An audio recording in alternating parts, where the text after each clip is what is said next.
Здравейте, уважаеми телевизионни зрители! Вие сте с празничното издание на предаването Думи на живот.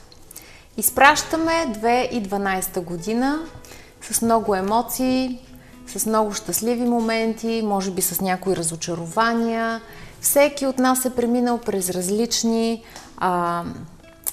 перипети, през различни битки, през различни победи. Всеки от нас е натрупал спомени в личния си живот, в семейството, в работата си.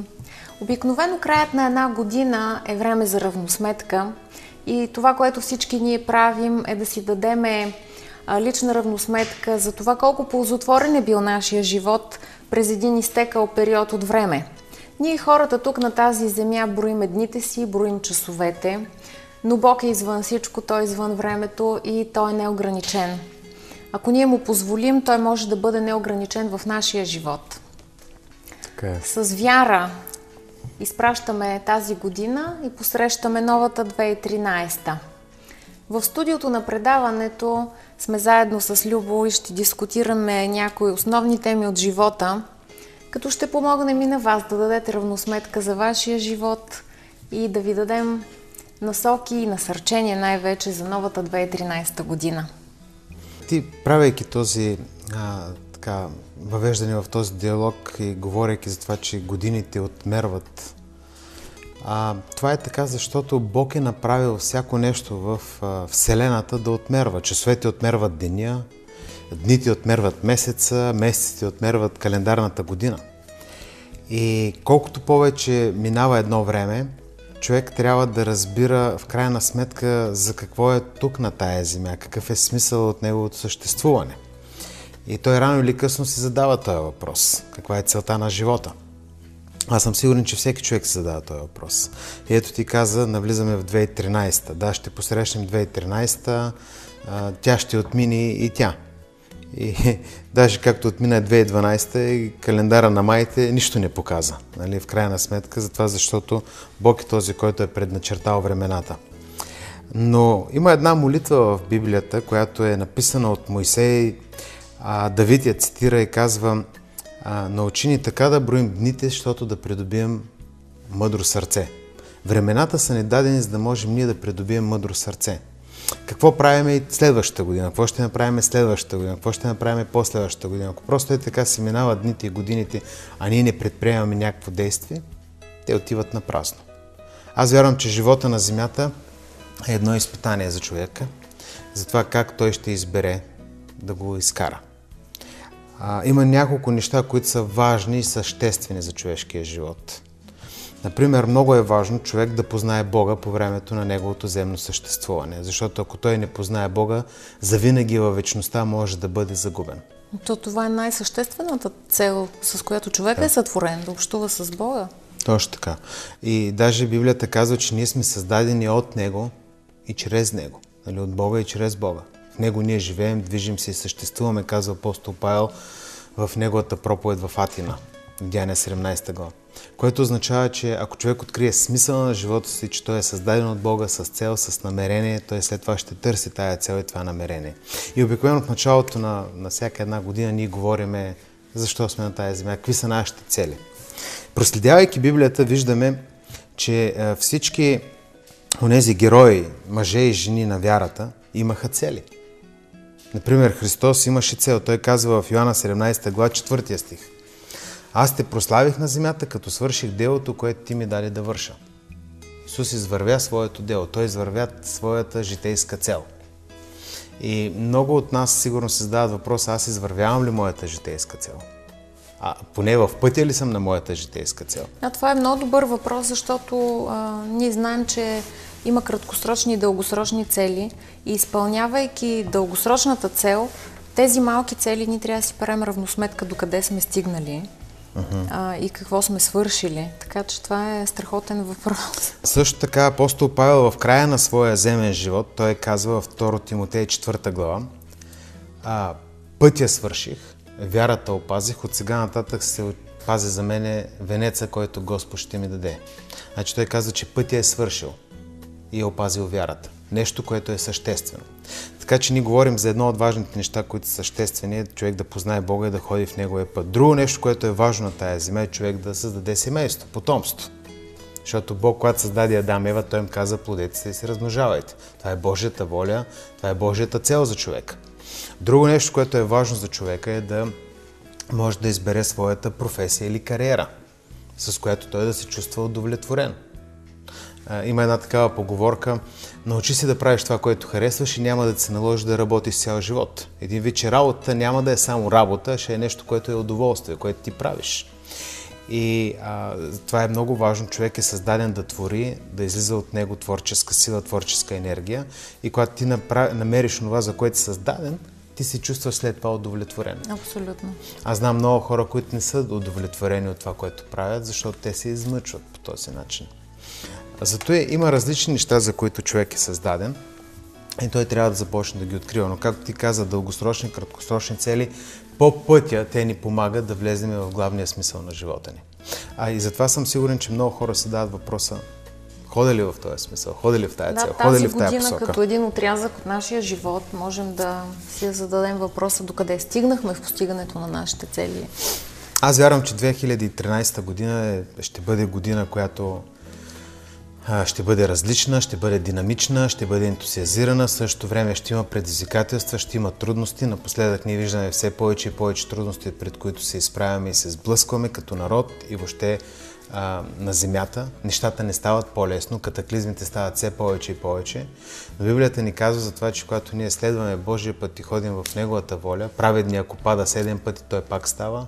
Той има удовлетвореност от това, което прави. Дори да го постигнат изпитания, той не се прегъва пред тях, той продължава, защото върви в тая вечна цел и вечно намерение на Бога.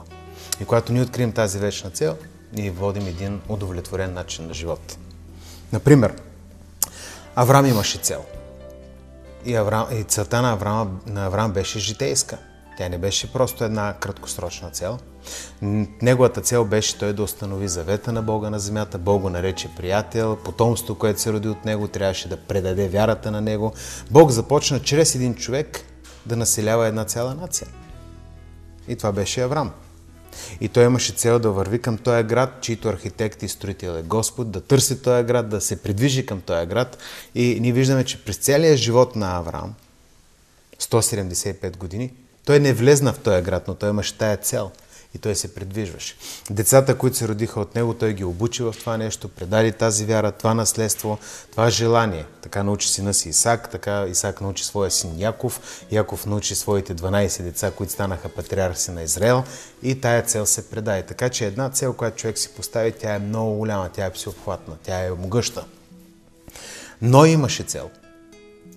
Ной, чрез този човек, Бог един вид насели един нов свят, защото света беше унищожен. Ной продължение на 100 години строеше ковчег. Не му вярваха хората по това време. Те му се подиграваха, защото той им казваше: дъжд ще вали. Те му казаха какво значи дъжд. Нали? Обаче той продължаваше да строи този ковчег, защото Бог му беше казал и той следваше тая цел. И в един момент накрая дъжда заваля, но влезна в ковчега, влязнаха само 3 му сина, 3 снахи и жена му. И поради това, че Ной имаше цел, той устоя и той беше удовлетворен и той донесе спасение на едно цяло човечество. Да, ти говориш за целта на Авраам, за целта на Ной. Аз тук забелязвам, че тези мъже нямаха просто някакви свои цели, но те и двамата имаха цели, които бяха поставени от Бога в техния живот. И това е много ключов момент, да знаем, че ние просто не си измисляме целите в нашия живот, но те идват от Бога и тогава те са значими, те са ключови. Те оказват влияние на много други хора около нас. Да, една всеобхващаща цел, каквато е на Авраам и на Ной, тя може да обхване и да покрие целият ти живот. И тя може да е точно това вдъхване от Бога в човешкия живот. Но когато човек търси Господа, той го разбира, той го открива. И той след това е удовлетворен от този начин на живот. Защото ние сме създадени по Божия образ и подобие. Моисей имаше цел. Моисей живя един живот 3 пъти по 40. Той живя 120 години. Първият му живот в Египет, 40 години, нали, светския му живот, той не беше удовлетворен, въпреки че беше вторият след фараона. Той знаеше, че има нещо по-висше, за което е създаден. Изглеждаше, че имаше всичко. Да, изглеждаше, че имаше всичко, обучен във всичко, но след това той искаше да помогне на своите братя. Разбра по един начин, че е от тях, че е евреин. И уби двама египтяни, нали, уби един египтянин, който се опитваше да тероризира, когато видя спора, да тероризира евреите. И по този начин той избяга след това в пустинята. Имаше един период на изпитания за Моисей, 40 години, но след това виждаме един период на чудеса, които накрая вече Бог се изяви чрез Моисей и дори чрез него даде закона на Израел и цялата нация беше установена чрез служението на Моисей, защото той следваше тая цел. Този период на изпитанията, който започна за Моисей в пустинята, всъщност е периода, в който той получи видение от Господа вече за живота си. Той намери своята цел и тогава започнаха изпитанията. И, уважаеми зрители, важно е за всички нас да разберем, че когато имаме една божествена цел в живота си, една голяма цел да преследваме, нещата няма просто да се случват лесно и, нали, хоп, ние изпълняваме нашата цел. Защото тук в студиото ние говорим за тези неща, седнали сме на удобни дивани, имаме красива украса и настроението е приятно, но когато започнем наистина да преследваме нашите цели, има изпитания и те са трудни. Виждаме го в живота на Моисей, виждаме го и в предишните два примера, които даде и за Авраам и за Ной. Да, Библията е пълна. Какво да кажем за Йосиф, който имаше невероятна цел. Какви изпитания? Какви изпитания и чрез него се спаси целия Израел, защото бащиния му дом, 70 човека слязоха в Египет, те там се размножиха и станаха един голям народ, многомилионен, който след това трябваше да излезне. Какво да кажем за живота на Даниил, който също имаше цел, живота на Давид или пък живота, примерно, на Неемия, да възстанови стените на Иерусалим. А какво да кажем за онези мъже и жени, които живяха по-късно, след като Библията беше написана? Мартин Лутер имаше цел. И нашите български водачи, духовници, Кирил и Методий, те имаха цел. Написването на азбуката, превеждането на Библията. Това е една невероятна цел. Нали, днеска ни имаме тази азбука благодарение на тези хора. Покръстването на българския народ, княз Борис, така нататък.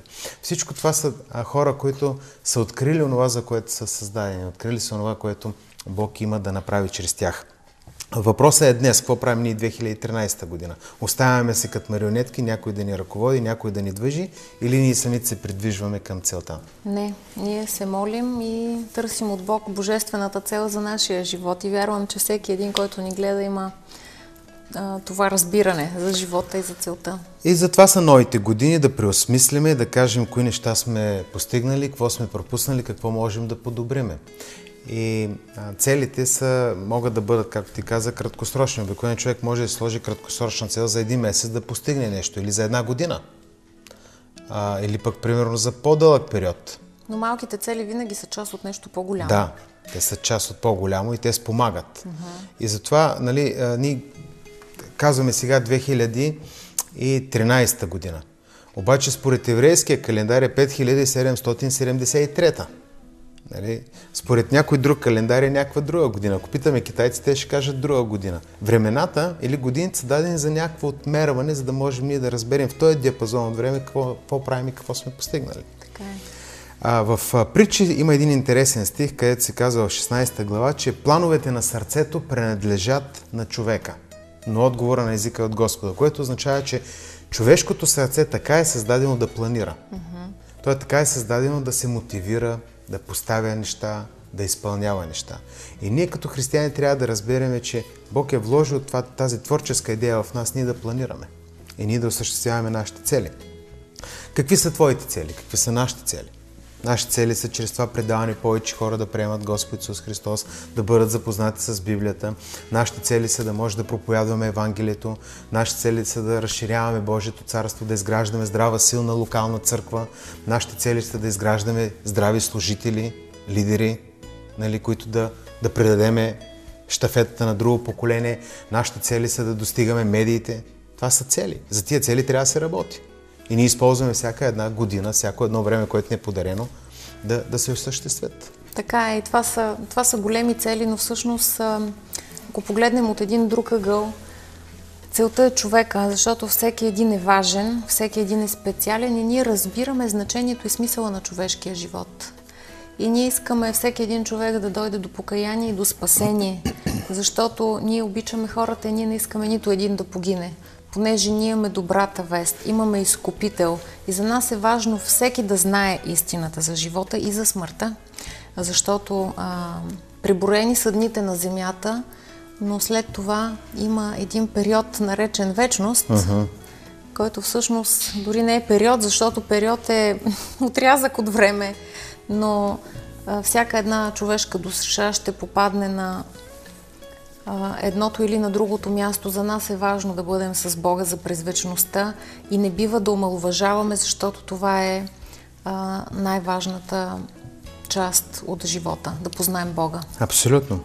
Преди 10 години бях на едно обучение в Хаваите, Хага институт, който е институт за лидери и за водачи.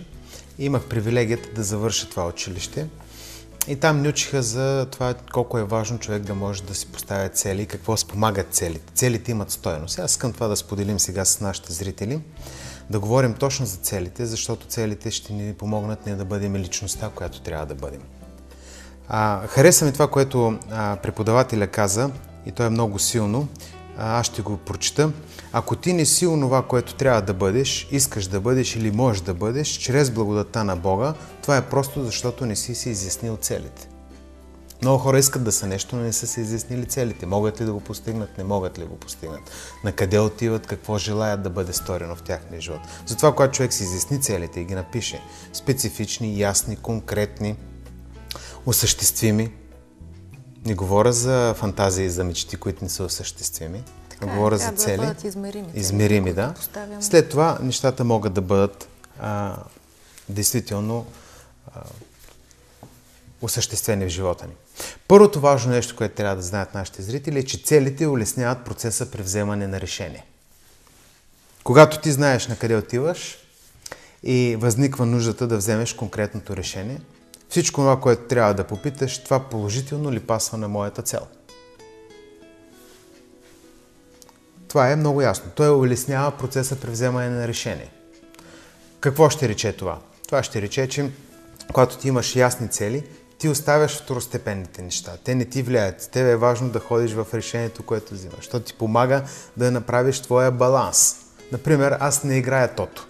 И няма да играя тото, защото аз не вярвам в лотария. Аз не вярвам в случайност. И не си губя въобще времето, нито се впечатлявам от многомилионните тиражи или от многомилионния джакпот. Защото това е теорията на случайността. И не искам да си губя там парите.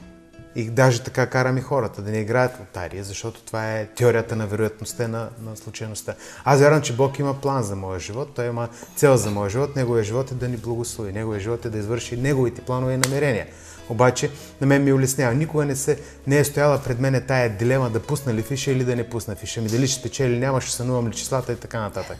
Това са хора, които те ги правят за това, защото не са улеснили целите си, не са ги изяснили пред тях съвсем ясно и решението е взето. Също така не ходя по врачки, не се занимавам с гадачество и баячество, защото тези неща, те много ясно пред мене нямат стойност.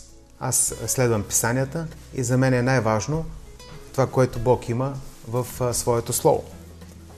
Второто нещо, което е важно да разберем, е, че целите изразяват почит към Бога, защото Той има план и цел за всеки живот. Когато ти имаш ясна цел, ти с твоята цел почиташ Бога. Така е. Те са съобразени със Словото му, разбира се. Да, така е. Когато ти имаш ясна цел, ти работиш в тая цел и работейки това, ти почиташ Бога, както Неемия.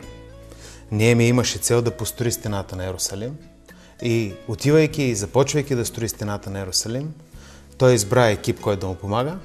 Правейки всичко това, той почети Господа. И когато имаш ясна конкретна цел, ти почиташ Бога с това, с което Той те е благословил. Третото нещо е, че целите произвеждат правилни приоритети.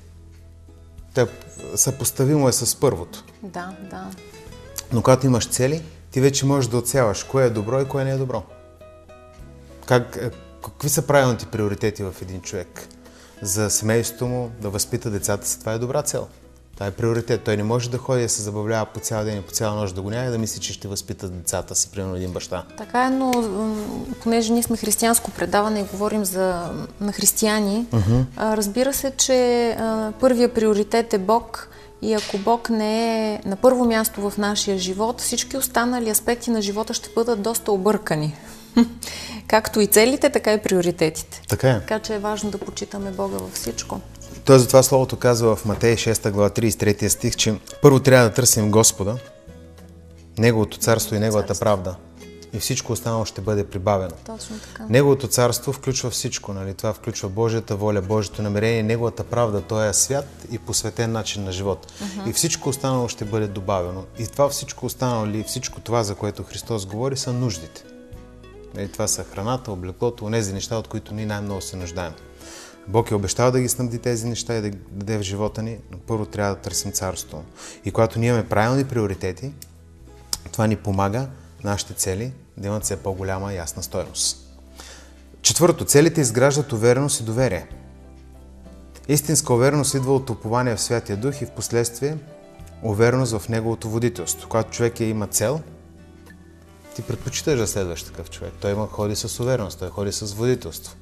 Той ходи с планове за живота, с намерение. Проблема е за това, че много хора днес не следват другия, затова защото те смятат, че хората просто се разхождат, а не че тичат към целта, тичат към прогреса и към изпълнение на задачата. И аз съм се възхищавал винаги, когато някой има някаква цел. И той я постига рано или късно. Тя изгражда увереност. Аз искам да направя една скоба тук и си мисля, че зрителите, които ни гледат, вероятно между тях има такива, които са неуверени, както ти казваш, и се съмняват, и когато ние говорим за цели, те си казват, ами аз нямам цели, не мога да разбера точно какво правя, просто ходя на работа, гледам си децата или там някакви ежедневни елементарни неща, но нямам никакви големи цели в живота и те се съмняват и са неуверени, но има и други хора, които си казват, да, следвам моите цели, те се радват дори на самата тема, за която говорим, защото те се чувстват успели през тая година и давайки си равносметка, виждат, че са напреднали и са се доближили до изпълняването на целта. Тя може да е малка цел, може да е кратковременно, човек е удовлетворен, за него това е много постижимо и много значимо, затова, защото това е неговата цел. Да. И той е към нея, в пътя към успеха. Следващото нещо е, че целите пораждат уважение. Когато видиш човек, който е целеустремен, той е достоен за уважение. Така е, абсолютно. Защото той е в своя път. Хората винаги следват човека, който знае къде отива. Някои водачи нямат уважение, защото не знаят на къде отиват. Такива хора не са водачи, но са в позиция, която ги окачествява като водачи. Аз правя винаги разлика между някой, който използва платформата на водач и такъв, който е водач. Водача винаги си личи. Той върви, има хора, които го следват. Човек може да разбере дали е водач, ако се обърне и след него има хора. А има такива, които се добрали до водаческа позиция, поради платформата, която им е дадена, но никой не ги следва. Дори и думите, които говорят, те нямат стойност. Те не могат да повлияят. Затова е много важно ние да си поставяме цели, целите ни да бъдат благочестиви и добри, да бъдат и от Господа, нали, тези планове, за да могат хората да ни следват. Друго нещо, целите снабдяват с система от мерки. Те ни помагат ние да можем да измерваме и да менажираме своя процес. И когато човек има цели, той знае, това е за мен, това не е за мен. Тези мерки или тези ресурси могат да ми помогнат, тези не могат да ми помогнат. И той е фокусиран върху целта. Друго нещо е, че целите насочват твоето внимание към факти, информация, знания, необходими, за да разбереш своя потенциал. Примерно, човек има цели. Ето аз, както си бях поставил цели, примерно за тази вече изтекла година, исках да сваля килограми. И аз четох в тая насока. Нали, по какъв начин, как може да стане, нали, защото целите създават мерки.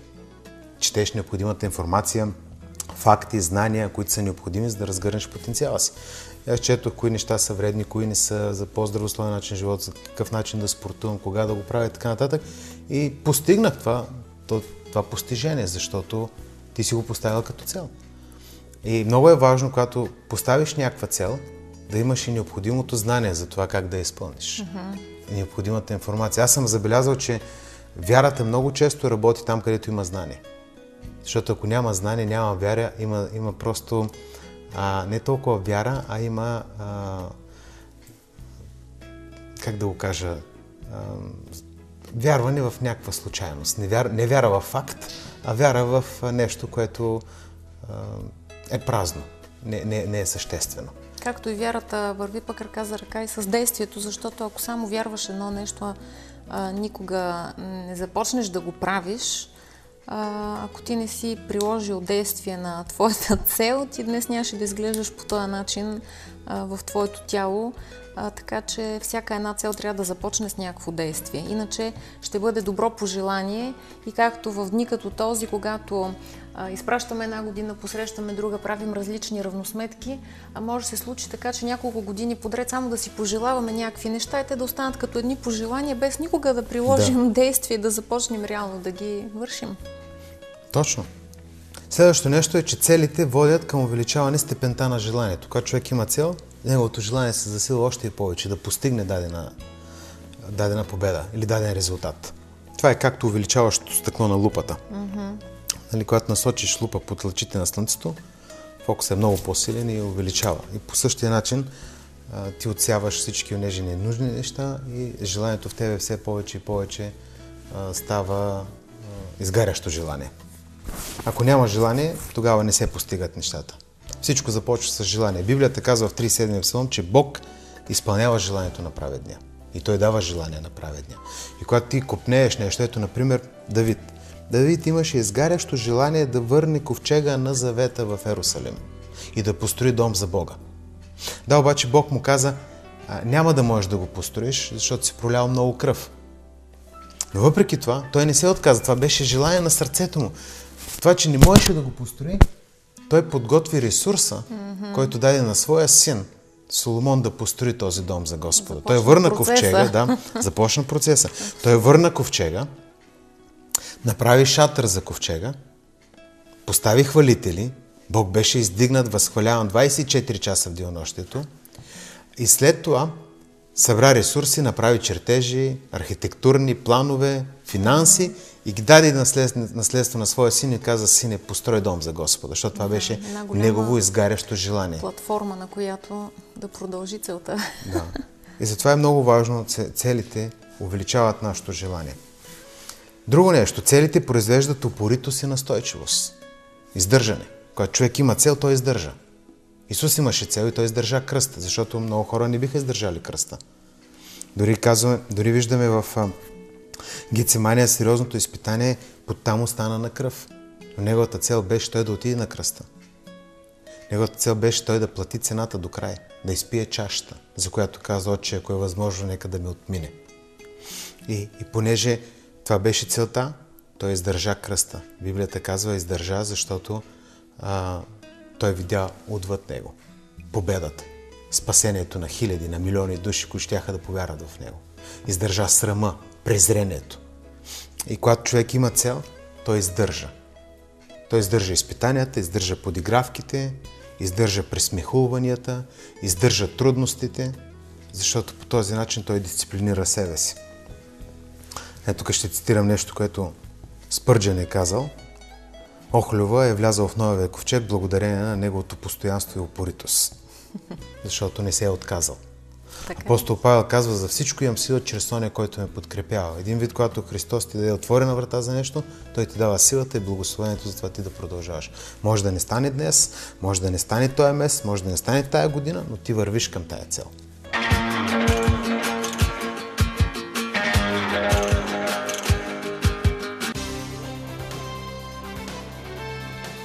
Не знаете ли, че които тичат в състезанието, всички тичат, а само един получава наградата?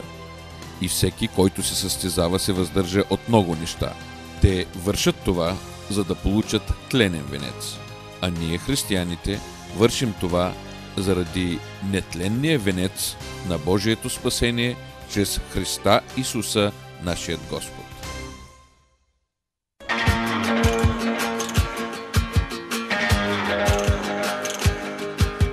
Друго нещо, целите елиминират страха и разсеиват стреса, защото има толкова много стрес днес в света. Има толкова много неща, които се опитват да ни спрат в нашия път към Господа и към победата. И когато ти имаш цел, те елиминират този страх. Те разсейват стреса. Ние не се събуждаме сутрин да се питаме сега какво ще правим. Когато ти се будиш, ти си отново в следващия ден в пътя към целта, в това, което Бог е подготвил за тебе. Да. И затова цялата Библия е пълна, стига да я погледнем от тая гледна точка, тя е пълна с цели, тя е пълна с намерения, тя е пълна с това ние да извършим Божията воля, да бъдем удовлетворени от това, което живеем и това, което творим и правим. Ето дори и притчата, която Исус каза в Лука 14 глава за този, който строи къща. Нека си направи сметка. Или за този, който строи кула. Дали ще може да я доизкара. И той говори за спасението. Че това е нещо, което трябва да знае, ще върви ли до края, ще може ли да сложи покрива. Не само да сложи едни основи и да спре до там, а дали ще може да изгради тази кула до край. Така че всичко в Писанието ни говори за това, че ние сме подобие на Бога. И за мен това са новите години, за мен това са новите месеци или новите сезони. Те са предизвикателство да ми помогне да влезна в онова, за което Бог ме отделил и определил. Да, бяха много интересни тези точки, които сподели и вярвам, че това е мотивирало и нашите зрители в изясняването и в поставянето на техните цели. А сега в края на нашето предаване, понеже сме в особена празнична атмосфера, освен, че ти си водещ на предаването Думи на живот, ти си главен пастор на Християнска църква Месия и аз бих искала ти да се помолиш за всички зрители и за цялата ни страна, за България и да благословиш България и всички българи. С удоволствие ще го направя. Исках само още нещо да кажа, преди да се помоля. Е, че целите също така включват промяна на нашия характер и на нашия живот. Всяка една цел трябва да променя характера. Ние трябва да приличаме повече на Христос. Всичко останало губи смисъл, защото аз познавам много хора, които са енергични, искат да осъществят призива си, но ако ние пропуснем това да приличаме на Христос и характера ни да бъде богоугоден, ние пропускаме всичко. Затова всичко започва оттам. Използвай тази година. И това време, което е пред тебе, да се доближаваш до Бога повече и повече, да търсиш Неговото лице. Чети Словото. Размишлявай върху Библията.